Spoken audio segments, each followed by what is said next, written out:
Good afternoon. Peace be with you. This is the second installment of my autobiography. I've already done the foreword and the dedication and the table of contents, and here is the introduction. Bear with me one moment here. Introduction. By the way, I'll say this periodically throughout my story, maybe once in a while as I feel it.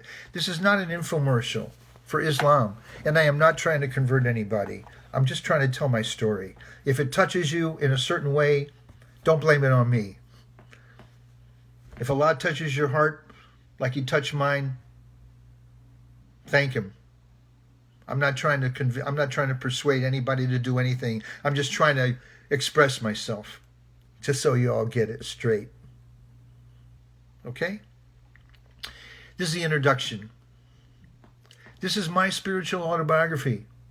The story of how and why I went from being born into a good and decent Jewish family in 1949 to reverting to Islam at the age of 60 in 2009. You will not find this book to be a dry religious treatise. Quite the contrary. It was not written on a strict linear timeline.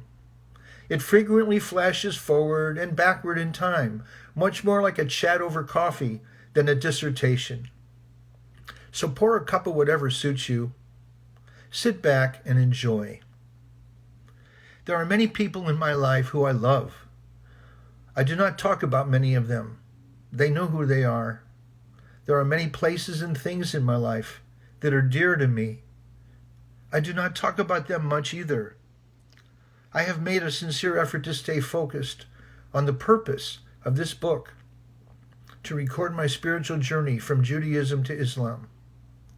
Therefore, the people and places who and that are mentioned are key to the journey of my transformation from Judaism to Islam. And to all the rest, I love you dearly. Chapter 1.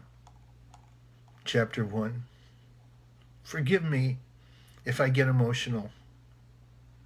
No, on second thought, don't.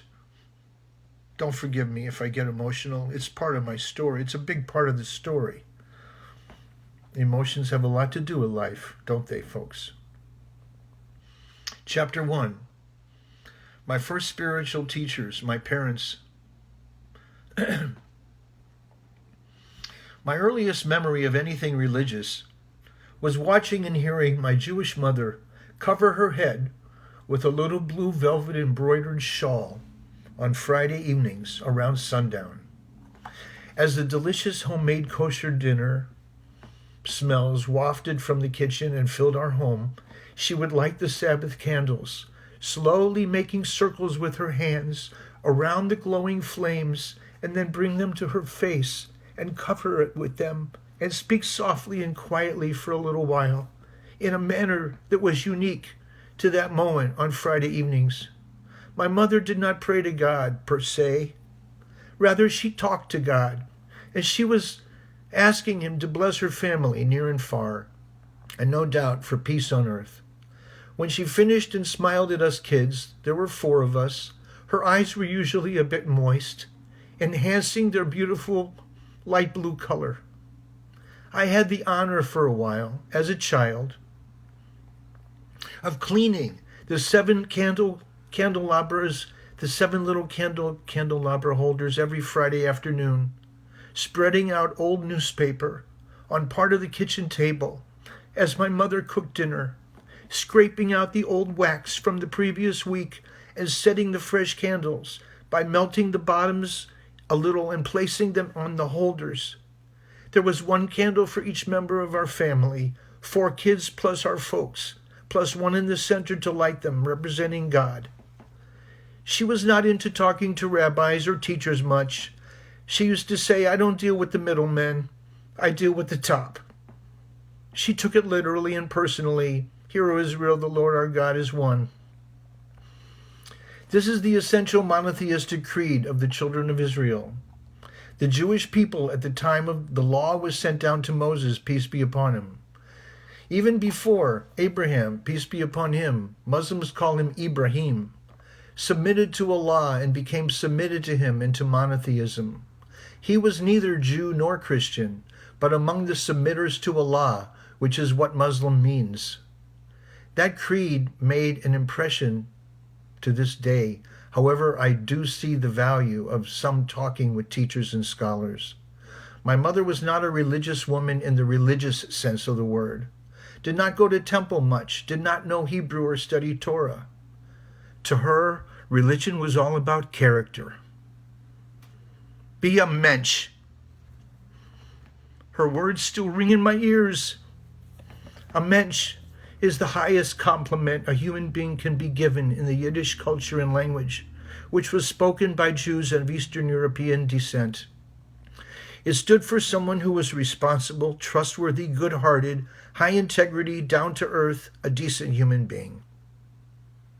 When you're right, and when you're wrong. She taught us this, and she walked her talk.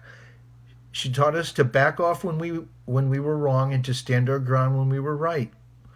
I knew many folks who acted religious but did not do right by people, and I knew folks who were not into religion at all but treated people right. The best of all worlds is to have both going on, of course. Later, when I became Muslim, I learned that even if one is right, it is better to walk away from an argument with a closed-minded person. And for any Muslim who did that, Allah would prepare a home in paradise. Let me fix this. It slipped a little bit. As I recall, my quiet father would be like that a lot. My father would come home from work on Friday evenings, usually with a fresh challah, a braided egg bread, the traditional Sabbath bread, greet us all, go wash up, roll up his sleeves halfway, loosen his tie, come to the table and put on his little yarmulke, his skull cap, and he would sing the Kiddush, the prayer of thanks over a little cup of grape wine, giving thanks for all the fruits of the vine. The rest of us had grape juice until we were older, and then he would say the prayer of thanks and blessing on the bread. And then we would have our Friday evening Sabbath dinner. My father had a very beautiful baritone bass singing voice. He loved to sing the prayers and blessings to God. It was his moment to shine before God and his family, and shine he did. He shines in my memories even now, as does my mother, who both instilled in their 4 children the reality of monotheism, of there being only one God worthy of worship, who created the heavens and the earth, who created all beings and all things. And I'm going to stop now for a moment. We're in the middle of chapter 1. Peace be with you.